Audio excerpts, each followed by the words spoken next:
NHL best bets for Tuesday, January 20th. Guys, welcome to PuckTime on WagerTalk TV. Some great games to get to today. Myself, Andrew McInnis, Carmine Bianco, and Lawrence Pressman here to break things down.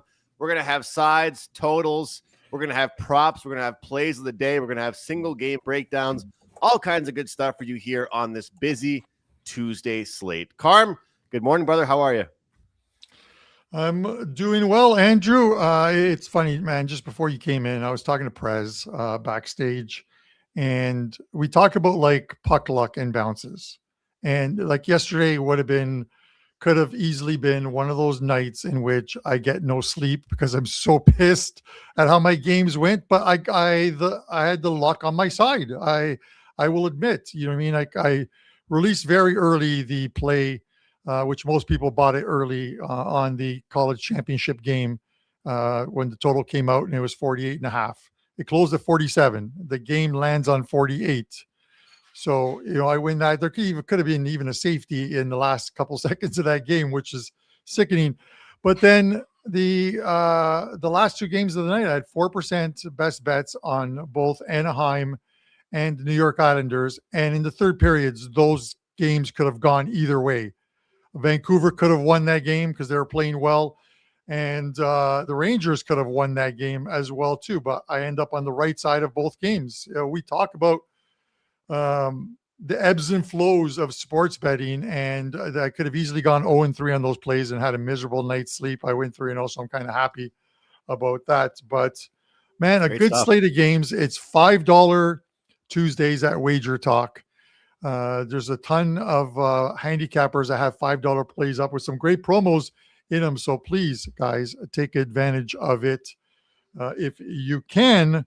But with that said, the Leafs don't play tonight. So I stuck our guest with someone other than the Leafs tonight. Let's bring him in.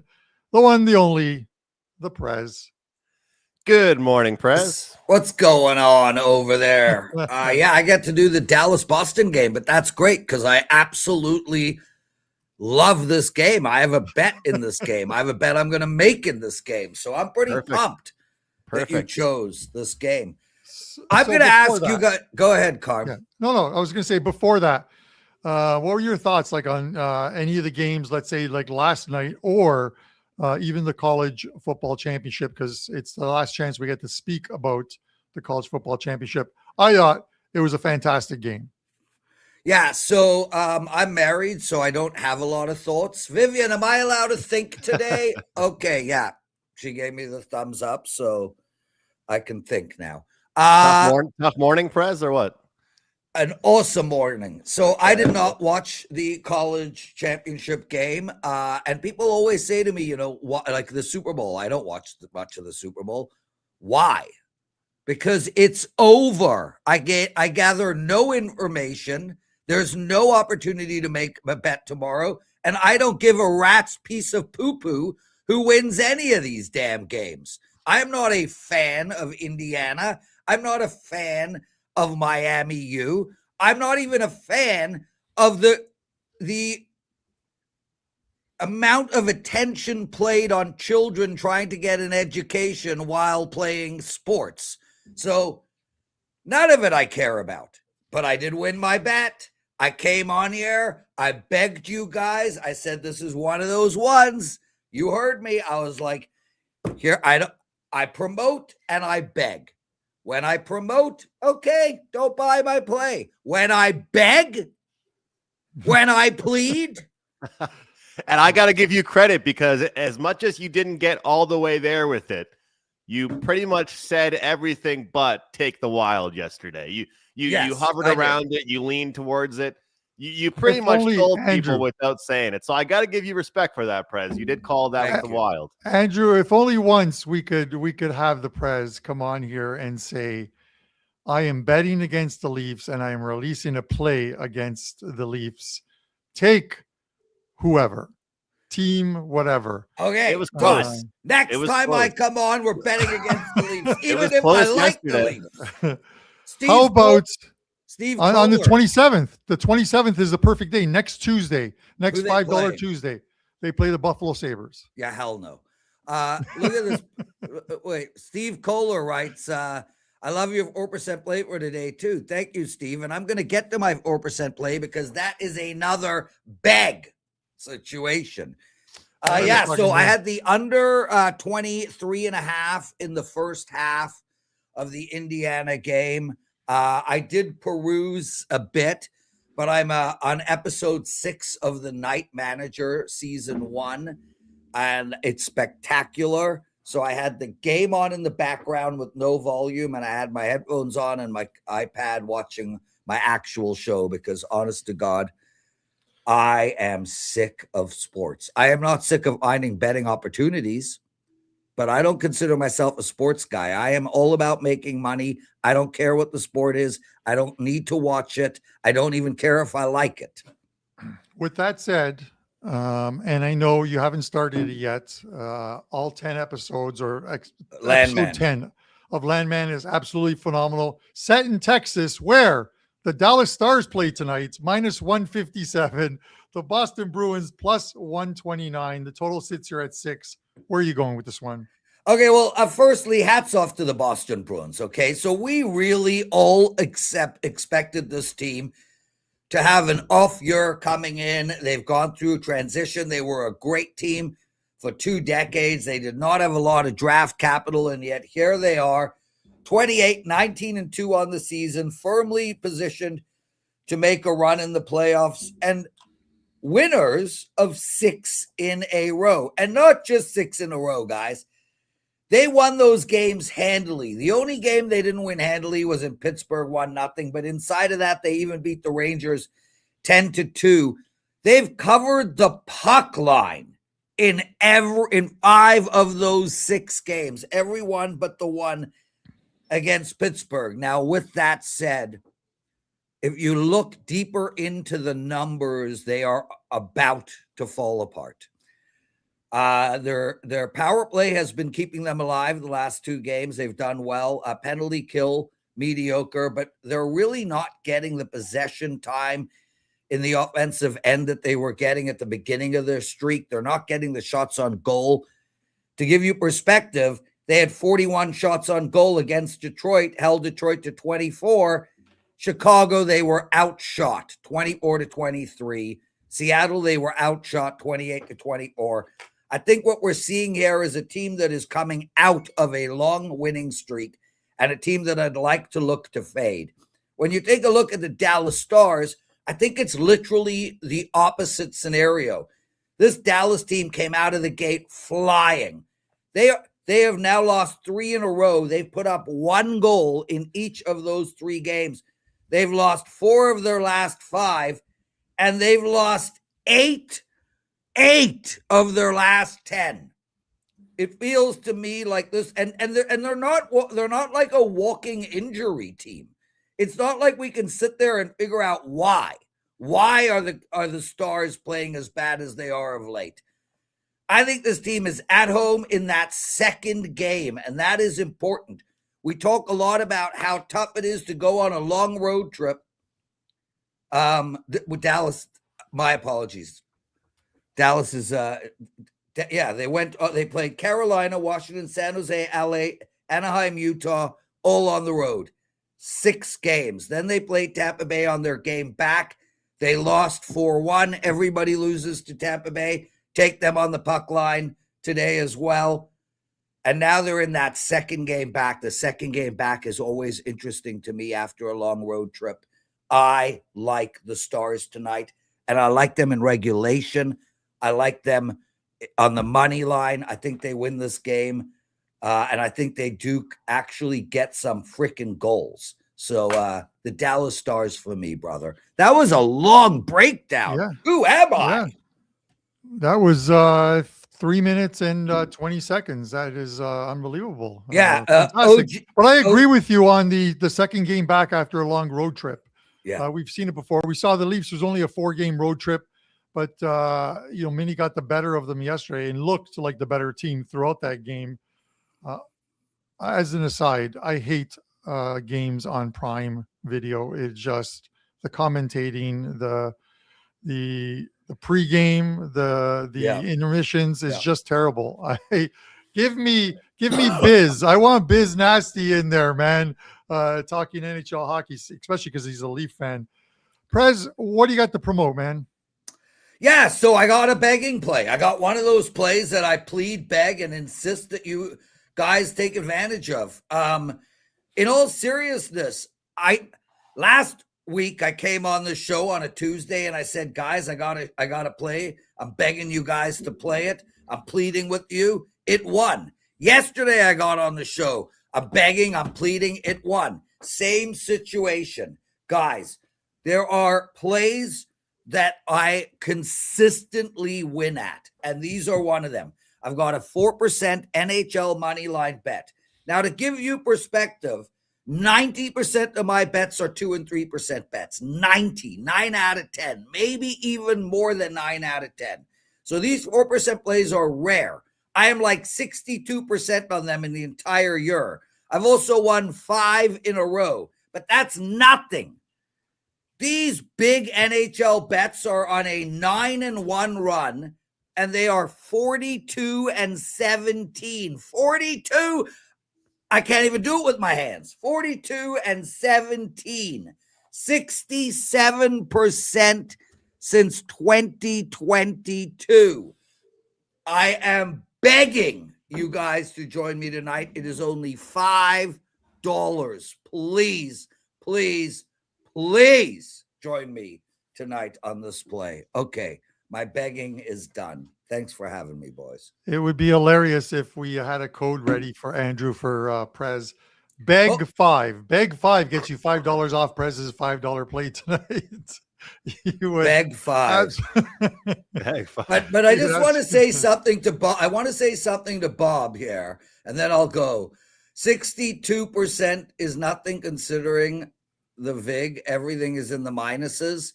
Firstly, that is definitely not true. Secondly, I'm up over 50 units of profit in that time span on those plays. So, Bobby, my brother, you're wrong, but I still appreciate you, dog, and I appreciate you logging on and watching these handsome men every single day. Okay, boys. Right. You're out of here. I'm out of here. Thanks for having me. See you, brother. Andrew, a good night for you last night. 2-0 night. You got a nice little run going, my man. 4% winner. What's let's after Prez's shameless begging there. Tell us about your night before we get into this next game. Yeah, Carmine, I said to you at the end of the show yesterday, I was like, I've got 2 selected so far, and I'm not sure if I'm going to do a third one or not. And we kind of had that look at each other, and then I decided that towards the end of the day, I was like, no, we're going to just stick with the 2. We're going to just stick with the 2, and it worked out. We had Colorado in regulation, and we had the New York and Anaheim game over 6.5. So I was really happy about that. I mean, Carolina got there, and there were a couple other plays that got there, but you know what? Like, just to find those 2 or 3 plays each day that you like, and you can kind of get in that rhythm, get in the flow, and that's the deal here. One of my favorite plays in a little while here, totals wise at least, goes tonight. It's a 4% play for $5 Tuesday, so I really like that one, and we'll see if we add anything else, Carm. But look, it's a 4-0 run. We're going for 5-0 tonight. We'll see how many plays we end up, but looking forward to a huge week. And for me, I told you guys we're going to keep it simple. We're going to really study hard. And one thing I'm looking forward to is just a huge stretch until the Olympics. And for those of you guys that are wondering, we will have some picks on the Olympic hockey games. It's going to be a lot of games going on. I believe there's 8 teams in it. So, I mean, a lot of games to be played. So looking forward to that. But yeah, going for 5-0 tonight, and hopefully we can keep it going. Carm, like I keep on saying this to you, and people are probably tired of me saying this, but yesterday, with the Avalanche, they're off 2 losses in a row. They're off that 7-3 loss despite the empty net goals, and they had 2 days rest. And I said to myself, there's no way I'm not going to be on Colorado just because of the rest that they had. And then you said it, and then I said it about the New York Rangers. They just get involved in more overs when they play on the road. And I kind of love the fact that you cashed a winner on the Ducks, and I had the over in that game. It's quite hard sometimes for 2 people to hit it right with the total and the side on the same game. So, yeah, we're both feeling pretty good here. Yeah. Just want to quickly mention, just because I think the first game goes off at 12:45 today. I have a Champions League package up. I have a Champions League play up on $5 Tuesdays, but also a Champions League package up as well too. And there's an earlier game on that one. Andrew, uh, we have so many different segments on there on this show, but I'm going to create a new one because every once in a while I ask you this question. So let me see if I can get this correct on the screen. What do Montreal you have? Canadiens minus 137, Minnesota plus 113, total 6.5. Make me understand this line because I'm going to say this. I Minnesota's like won the that. last 9 meetings. Minnesota, I get it. They're on a back-to-back, but they played 3 games in 4 nights, twice, winning both by 6-2 and 5-0 margins. They played 7 games in 13 nights and won all 7 games. They're a streaky team, and they're off wins in Buffalo and Toronto, and now they're in Montreal tonight. There's no drop off with goaltending because it should be Wallstedt in goal tonight, and Wallstedt on the road this season. And I'm just going to throw in one more caveat for you. Wallstedt is 6-1-3 on the road, 922 save percentage, 217 goals against average with 2 shutouts. He's better on the road than he is at home, but the Montreal Canadiens are favored. Make me understand. Yeah, this one is interesting here. This is about how much you really, really care about the back-to-back scenario. This is where we really find out what the back-to-back really means to us when it comes to this. Although I'm gonna throw this out there.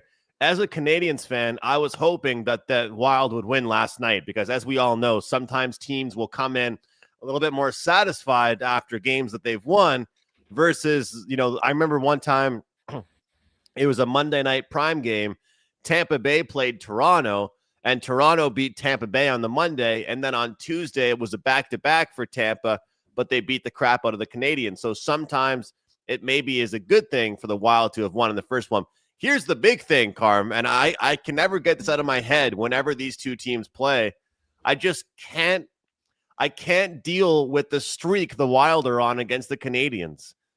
I just can't deal with the streak. It's 8 straight wins. They have absolutely dominated the Montreal Canadiens. And there are certain teams and there's certain leagues and there's certain scenarios where you just look at it and you say, this team has that team's number and there's nothing that they can do about it. And right now, that's kind of been the case with the Wild and the Montreal Canadiens. Now, one thing I've been saying to you lately is that even though it's a back-to-back, it doesn't mean it has to be an over. And I've actually been falling into some of these unders on second half of back-to-back. That's kind of where I'm leaning here.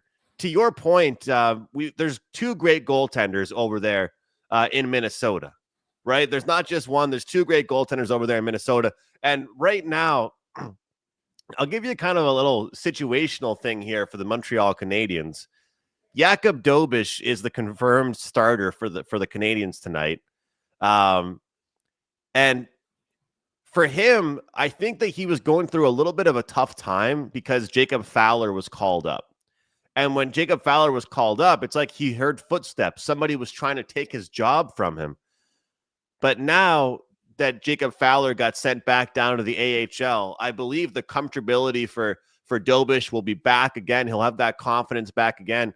And he won't be worried about, hey, if I have a bad game tonight, I'm not going to play again for 2 weeks, because that's what happened to him. So I do think that the under could be in play. Now, Terry's here, and he is here to remind me that it's not just 8 wins in a row. They've won 18 of the last 19 games between the teams. Yes, Terry, I know. I was trying to get that small sample size.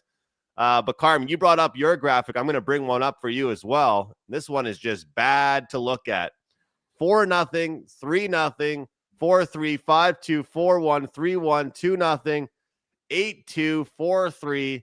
And the last time the Habs won was in 2019, where they won 4-0. So that's pretty tough. But this is an absolute dominant graphic. So you asked me about the odds, and we were just looking over the odds of this game in general.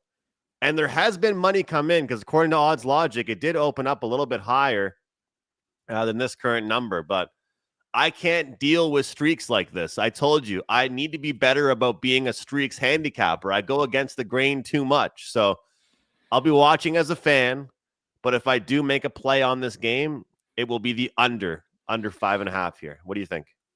Yeah, if you look at Doviz's last 5 games, as I'm looking at him right now, he beat Edmonton 4-1, beat Chicago 4-1, lost in OT to the Pittsburgh Penguins, a 4-3 game in OT, beats Carolina 7-5, beat Vancouver 6-3. So as far as like over-unders go, 3 of the last 5 games have gone over the total. His save percentage the last couple of games haven't been very good. 800 and 870 in those games, but it should be an interesting one. I saw the line and I thought this is a game that probably should be a closer to a pick 'em. So when I saw Montreal minus 137, I'm like, this is the perfect segment for Andrew. Make me understand this line. So, and you did a very good job of it, Andrew. So we'll see. Some guys talking about Wallstead struggling, and yes, he has of late, but you're only as good as the team sometimes in front of you, and they put in a very good effort against the Toronto Maple Leafs last night, a defensive effort. If they can do the same here, it should be a good one. I want to ask any last thoughts on this game? Yeah, well, I want to ask your thoughts on something here. Look, you know that I could talk your ear off about this team, but what are your thoughts about teams getting healthier and sometimes players coming back? Can that disrupt chemistry? Like right now, the Habs are in the midst of having 2 or 3 players come back that are key parts of the team, but they've been playing some pretty good hockey. Like they have been winning without these players. Do you feel like that could disrupt some? Like I think Kirby Dach might make his I was going to say season debut, but I think he's only played a handful of games this season. You know, can that disrupt chemistry for teams, do you think? I don't think so. I think you get stronger as a unit. Your top 3 lines get better. Your top 6 as far as defense gets better when you get some D-men back as well too. It's one of those things where the team is playing well. Everyone is waiting for the drop off. Sometimes the drop off doesn't come. You know what I mean? Like last few years, waited for the Boston Bruins to cool down. They never did in winning the President's Trophy and setting a record for points. So the Washington Capitals waited for them to cool down, and it never happened. Right? You can lose a lot of money waiting for a team to cool down. I don't have a play on this game, and I'm not going to play it. If you gave me a little bit more plus money on Minnesota, I might be tempted to, but it's just one of those things where the Wild have been a streaky team. A lot of it, obviously, early in the season. They have a few losing streaks, and out of the gate, they started slow last year. They started slow again this year. But when they win, they string a bunch of games together, and obviously adding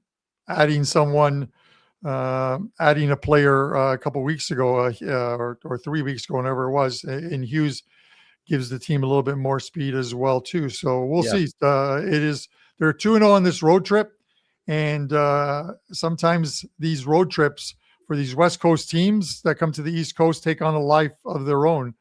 God only remembers the Seattle Kraken. I kept waiting for them to lose on that road trip where they came and they beat 8 teams. That was 2 years ago.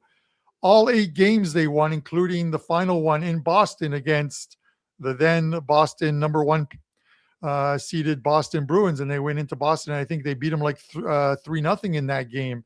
So sometimes these teams come and they just string some wins together. And if you jump on board and you just say, let me take them again, you can make some money. Keep betting them until they lose.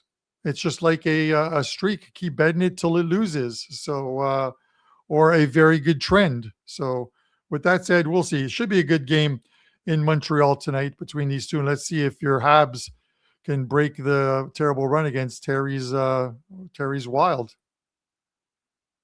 You know, it's like those streaks, Carm. It's hard to get away from them. Like you just look at that and you're like, man, I don't know what I can do to as a fan, I got to just watch. Like, I feel like it is a weird number, though, like you said, because of the back-to-back. So very interested to see what happens here. I'll tell you what, I'll take the over on physicality. I'll take the over on fights potentially, because these teams seem to have some battles going on between them whenever they play each other. So should be a good one overall. And, the top line getting a little bit of a shakeup tonight, as our Habs fan in here talking about. So look forward to seeing how that works out. As far as props, I will say there could be some save prop opportunities there for Wallstead, because the Habs have been shooting a lot more as of late. But moving on to the next one here, Carm, curious your thoughts on New Jersey right now, because they just lost Luke Hughes, and it seems like, I don't know what it is, but the Hughes brothers, they keep getting shoulder injuries. It's the same injury for all of these guys, but Luke Hughes is going to be out for a little bit of time now. This team has just dealt with so much between accidents at steak dinners, and then accidents in the boards, and then accidents out of training, whatever it's been. These players are getting hurt, and there's been drama with Dougie Hamilton. It seems like it's been a weird year for this New Jersey Devils team. Meanwhile, this Oilers team starting to get some swagger back here. What do you think about this game? Yeah, who would have thought the Edmonton Oilers would have back-to-back shutouts, Andrew? I certainly didn't, but lo and behold, they have, and now they get New Jersey on the second of a back-to-back after a game yesterday in Calgary that went to OT. Practically no travel from Calgary to Edmonton, so I'm not really worried about the back-to-back in that sense. I'm pretty sure they just slept in their hotels and they make the trip out this morning, have an optional skate, and then get ready for the game. Devils starting to pick up some wins, starting to play a little bit better, and playing better a little defensively. The number at 6 here, normally you see an Edmonton 6 and you want to just jump on the over. I'm the opposite. I just think both teams are playing well defensively. Whether Edmonton could sustain it, I'm not entirely sure. I know the Devils, once they start playing some better D, can sustain that, and maybe it propels them to some wins, because they really need them at the moment. Like, I'm leaning under 6, which is a little odd when you see my pod play, and I'll bring up the pod play now, Andrew, or if you can bring it up for me, the pod play, because the pod play is on this game. So we'll talk pod right now. And let me just mark down the time there. The pod play. I am going to get it out a little early, this pod play. I am taking, actually, no, Andrew, it's okay. Go to the pod play in a second. Let's go back to this game. I thought I got my graphics wrong. I thought the pod play was this game. It is not in this game. Andrew, I'm going under 6 in this one. And this is one of those ones where I think even if you get an early goal in this game and somehow it pops up to a 6.5, I would still I would live bet the under. I think at 6.5, I would still take the under, even with an early goal in this one. I just like the way the Oilers are playing in those back-to-back shutouts. They went to Vancouver, showed out the Vancouver team, who showed some teeth last night at the very least, although they still lost the game. And then they came back and won at home, scoring 5, and the game still stays under the total. You hardly ever see that. If someone told you the Oilers are scoring 5 tonight, you would be betting the over 6 or 6.5, whatever it was in that game. Give me the under in this one, Andrew.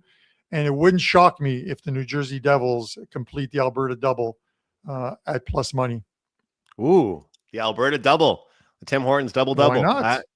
You look, this is a weird thing about this Oilers team, right? Is that they go in spurts. That's the one thing I find about this Oilers team. They're like an emotional team. They play extremely well. They play poorly. They play extremely well. They get poor goaltending. They get good goaltending. I mean, they've either been shut out or they've shut out their opponent in 3 straight games. You want to talk about unders? The only reason why the last 2 games went under is because of those shutouts. But looking at some of the websites that I've started using here recently, the analytical stuff that I like to look at. This is a game here when it comes to possession where the Edmonton Oilers dominate right now, and especially their offensive Corsi numbers. They're just kind of, I think, creating much more than the New Jersey Devils really are. And recent struggles right now in goal for this New Jersey team. I'm looking at Jake Allen's recent stats: 3.67 goals against average last 3 games. little bit of a liability against a really hardcore offensive attack from the Oilers. So I just expect there's going to be all kinds of pressure, high volume shots towards him. And, I get what you were saying, looking at that game that the Devils just played, that low event style, good defensive game. They were able to hold the Calgary Flames to minimal scoring chances. But as I've talked about in the past, I do think that sometimes coming off a win, specifically in overtime, maybe that can hurt you going into the second half of back-to-back. I'm not saying they're not going to be motivated to have a good one tonight. I just mean that coming off that win, goes to overtime, could be a good opportunity to play the Oilers. Now, the question we ask ourselves is, how do you play the Oilers here because of this current price? And the way I would go, Carm, is I would do that split bet. First period money line, first period half of minus 0.5, and take the puck line, because you can get that good mix of plus money. Then you can have that's kind of like the the -1 in the first period, so to speak, right? You get the push, sort of the good old Dave Koken move, except for we're going to go in the first period. I think the Oilers are going to be sitting waiting right now. And, there's some teams that I find that can lose focus if they are, on a roll like this Oilers team is. But they are one of those teams that they go in spurts. Like I said, they're either rolling or they're not. And I feel like they're going to take advantage of this Devils team. So we'll see. I think that because of this busy schedule, we're seeing backup goaltenders play even more than they played in years past, a lot more. So you look at some of these goalies, whether it's been because of injury issues or whether it's been because of the condensed schedule, some of these backups are being asked to play a lot more than they're used to. And for a guy like Jake Allen, I'm a big fan of his. He used to play for the Canadians, but he's a really, really good backup. But when he goes to a starter role and playing a lot more games, I feel like that's where his numbers start to slide, Carm. Yeah, it's listen, I get it. I think he's had more positive games, at least earlier in the season. He had some games where, the guy, he just kept the team in the game, stood on his head, stole some games. Why can't he do it here? I get it. You look at the Devils and, this mini win streak of theirs. I'll call it a mini win streak because they've won 3 of the last 4 games. They lost 1 at home to Carolina. Carolina seems to have their number, but 3 and 4 winning in Minnesota 5-2. And you look at it, if they can keep the opponents to 2 or fewer goals, they're winning games. It is about trying to shut down the other teams, and they've been able to do it. They did it to the Seattle Kraken, who have had a little bit of an uprising, playing a little bit better. They did in Calgary is probably not the best marker of looking to see, because I still think Calgary is a team that's going to finish at or near the bottom of the standings, along with the Vancouver Canucks, and will be a seller at the and before the trade deadline comes up. I think both those markets do that, but plus 134, Andrew, it just seems so tempting with New Jersey that they can go in and beat this team. I'm leaning to, like I said, to the under. 3 of the last 5 games between these teams have stayed under the total. So the Devils can keep this team at bay. We'll see what happens tonight. I get what you're saying. They're going to try and get a lot of shots towards them. It's whether New Jersey. And where's our man TJ Salvador? He should be in the live chat letting us know his thoughts on his favorite team, New Jersey, here. I think the Devils have a chance, Andrew. This line screams to me possible upset, because you would think the Oilers, off of back-to-back wins, back-to-back shutouts, outscoring opposition 11-0, New Jersey coming in on the second of a back-to-back, that a rested Oilers team would be a bigger price than 164, and they're not. Is that the thing? The price has you questioning it a little bit here? Yeah, it's kind of a weird number. It does.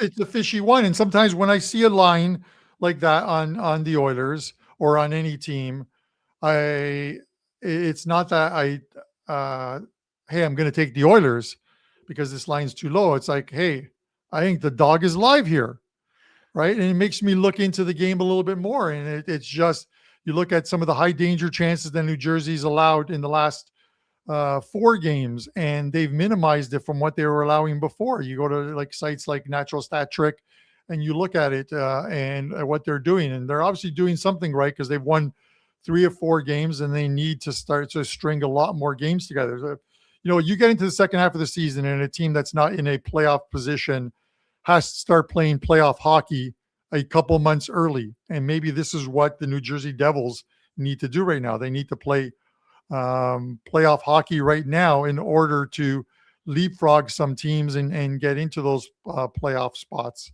or what have you. So we shall see.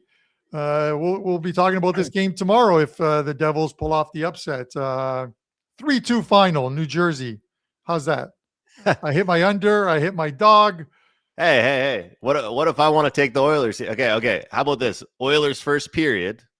1-0, and then 3-2 New Jersey.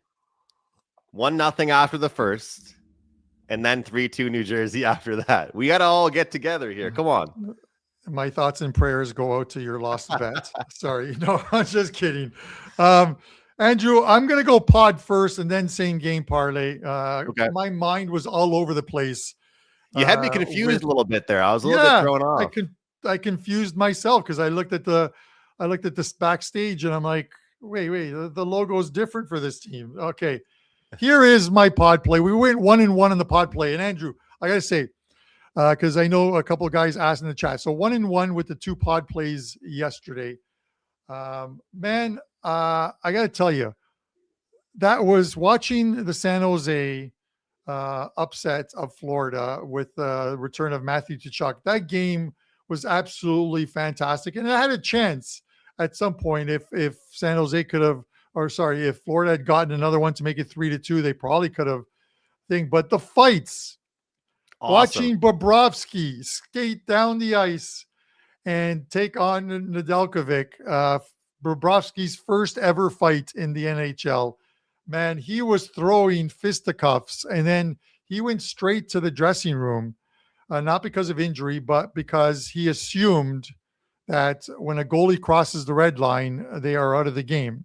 Yeah. You cannot cross the red line, but it's at the ref's discretion, and they decided not to throw Bobrovsky out of the game.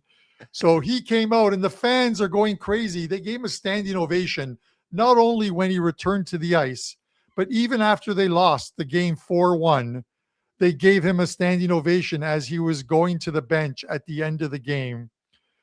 That's a fan base that I can appreciate, that doesn't boo their players, but they also have 2 Stanley Cups in the last 2 years. And I got to say, so too, the reaction on the bench from San Jose, too. Macklin Celebrini was going crazy. Those guys were loving Nedeljkovic dropping the mitts as well. And while we're on the topic of the San Jose Sharks, how about that trade yesterday? I mean, that's a good pickup for those San Jose Sharks. Who would have thought? It's 2026. Here we are, January 20th. The San Jose Sharks are buyers, guys. They're buyers in the NHL. It feels like it's been years since we've been able to say that they were not sellers at the deadline. And, I was on a podcast yesterday talking about this, Carm. Do you feel like the trade deadline day, I remember when I was younger on TSN, ESPN, the deadline day was always a huge thing. Now, all these big trades get made before the deadline. Like Rasmus Anderson, he's already gone. Kiefer Sherwood, he's already gone. Teams are already starting, Panarin, he'll probably be gone soon from the Rangers. All of these trades are going to happen before trade deadline day. And I think right now what's happening is teams want to get ahead of things, right? Like if you are a team that wanted Rasmus Anderson, you're going to be upset that you weren't able to get him. If you're a team that wanted Kiefer Sherwood, you're going to be upset you weren't able to get him. So I think people will be kind of frustrated right now with how early maybe some of these trades are taking place. Yeah, no, it's great. Andrew, we need maybe a PuckTime trade line day show. What do you think? Are you up for it? If there's not a lot of moves, we can just discuss some of the moves, trade deadline day, and just have like a live show where we just pretty much take some questions and chat about some upcoming deals. Kopech says that the Devils stink. When am I going to learn? It's not about learning. It is if you think a team is going to go on a run, no matter how good or bad they are, you try and make money off that team. And this team's won 3 of the last 4. They're 5 points out of a playoff spot. So they have not given up. And if they string a couple of wins together, they're right there. It is about playing playoff hockey now. So regardless of tonight's result, it's a team to watch, because if they, if they win 7 out of 10 games, they are in a playoff spot. And there's been worse teams in the NHL who have won 7 out of 10 games. So I have no love for the New Jersey Devils. They're just another team for me. I'm betting numbers and not names. So that's what it comes down to at the end of the day. My favorite team is the one that I have money on. That's what I'm cheering for that night. So with that said, Andrew, the Alberta double. Someone asked, what is the Alberta double? The Alberta double, Calgary and Edmonton are both in the province of Alberta. Most teams will play on their road trips, will go into Calgary or Edmonton and then play in the other city the very next night or a night later. So completing the Alberta double is beating both teams. It's kind of like going down to Florida and completing the Florida double by beating Tampa Bay and by beating the Florida Panthers. So that is what the Alberta double is. Is that clear enough, Andrew? I think that, yeah, that's just our way of saying, I feel like there's certain geographical. There's a whiskey called Alberta, I think. Maybe like if we were alcoholics, we'd be saying, let's have like an Alberta double. It's not even noon over here yet. So whiskey. Definitely not drinking this early. But yeah, that I think it's true. Like, and the thing is that I think in for the most part, it's about the close proximity as well, right? Like, the Rangers and the Islanders, or the Devils and the Islanders. Like, you look at some teams that will go and they'll play a 3-game set, and they'll play all of the Devils, the Rangers, and the Islanders. So as much as they're on a big road trip, if you're playing the Islanders, Devils, and the Rangers in one road trip, we're not really going to use that fatigue factor, because they aren't even hopping on a plane after the game is over. They're still tired. They're still sleeping in hotel rooms, but they're not as much really, dealing with all that, the different time zones and the flights and all that good stuff. So, and Ghost says it right here. The California double, Kings and Ducks. That's a really good example as well. Yeah. So it's just something that there's a name that's given for it, and it kind of picks up some steam and stays there. Kind of like the same game parlay. Andrew, come on, man. Give us a same game parlay winner, and then I'll do the pod. All right. Before I do, hold on. I just got to put this up. No fancy graphic. Or would you like me to do the pod first? It's all right. I don't have the fancy graphic yet, but I will show that I have a couple of guys today that are worth mentioning. I don't have a huge long list today, and there aren't actually a lot of great matchups today, but this one's kind of an interesting one here. Oliver Bjorkstrand from Tampa Bay playing against San Jose Sharks. Second half of back-to-back there for the San Jose Sharks.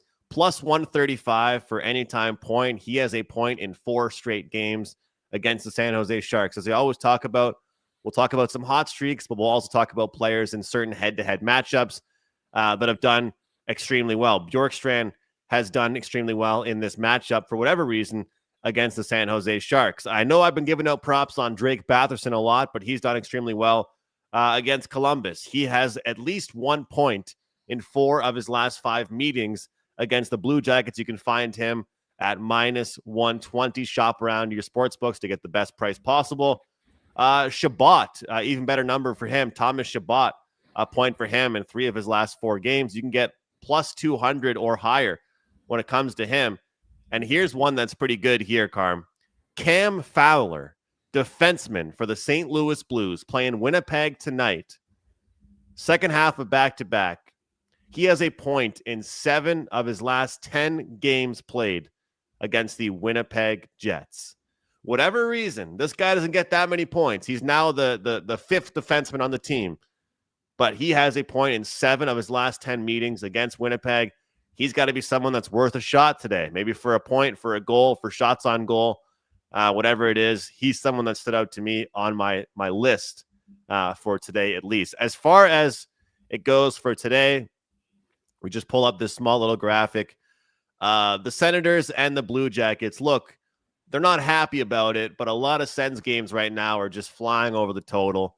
We've had players calling out goalies. We've had, I think this is going to be one of those things here where eventually it's going to have to be a low scoring run. But for right now, we have to ride the wave of a lot of Ottawa games are going to go over the total. Fantilli, Batherson, and Stützle to all get points. And then as far as the Rangers and Kings game, Kempe and Laferriere plus 146. Now the Kings, they're catching the Rangers on a second half of back-to-back. I'm kind of shocked here, Carm. These are the two top line guys on the Kings to get a point together, plus 146. And ever since the coaching change was made in Columbus, we've seen Adam Fantilli really stepping it up. And of course, Batherson and Stützle, they've been on the same line together pretty much all year, plus 220. This is what I'm going to say, Carm, to that comment there about them. I strongly encourage people to break these up. So yesterday we hit one, but we didn't hit the other one. And what I'm going to do is, for the most part, these are going to be all plus money, right? So I'm going to typically give you two different sets of same gamers in two games, right? Yesterday we hit the Colorado one and we lost the Winnipeg one. But if I give you two different ones that are both plus 145 or 150, all you have to do is go 1-1 on these. And then hopefully some days we're going to hit those and we're going to hit the plus 800s or plus 600s and such. But yeah, Jonathan, appreciate it. We've hit the plus 1000s before, but so Bjorkstrand, Batherson, Shabbat, and Cam Fowler, 4 interesting names for today. But funny enough, there weren't many guys actually today on streaks against certain teams. I thought it was just worth mentioning that. All right. Same game parlay. It's going to hit, Andrew. I feel it, man. If it doesn't, I'm going to call you out on it tomorrow. Okay. As you will if I do not win this pod play. So let's get to it. And the thing is, look, we only need to hit one, right? It was plus 146 and plus 220. We only need to hit one to make some money there.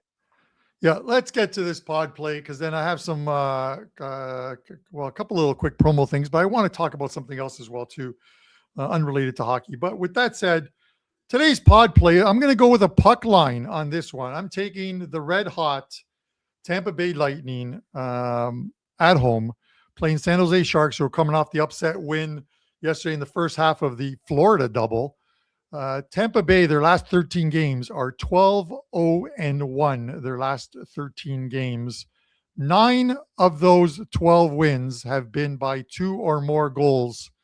I am taking -1.5, -118 on the Tampa Bay Lightning to beat the San Jose Sharks. The goaltending advantage lies definitely with Tampa Bay here. Vasilevsky versus Askarov of the San Jose Sharks. So with that said, the Lightning -115, -1.5, -118 is your pod play for Tuesday.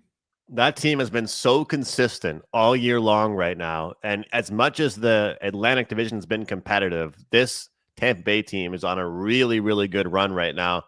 And I'm hoping that you hit that pod play and somehow we can get an Oliver Bjorkstrand point, because I never thought I'd be playing a prop on that guy, but that's what the numbers tell me, that he's the guy to look at. So -1.5. The bankroll, Carm, I don't want to jinx you here, but I can't remember last time that bankroll has taken a dip, man. Every week you're just building that up. You're really showing people the way to do it. We will get it. My goal with the bankroll was to get it to about 8,500.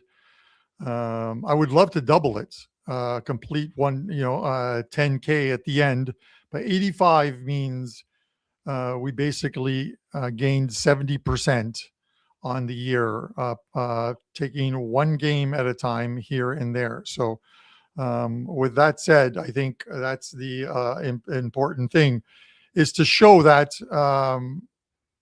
you can lose a play and your bankroll is still intact. You have to lose a lot in order for that bankroll to sink. So it is a long-term game at the end of the day. I think people need to realize that it's the end game, and the end game is the end of the season and how good we end up doing. So it's one of the things on this show, whether it's just a pod or whether it's the beginning of the show where I may seem like the old man yelling at the clouds, but it is more about the transparency of when you have a bad day, you talk about the bad day.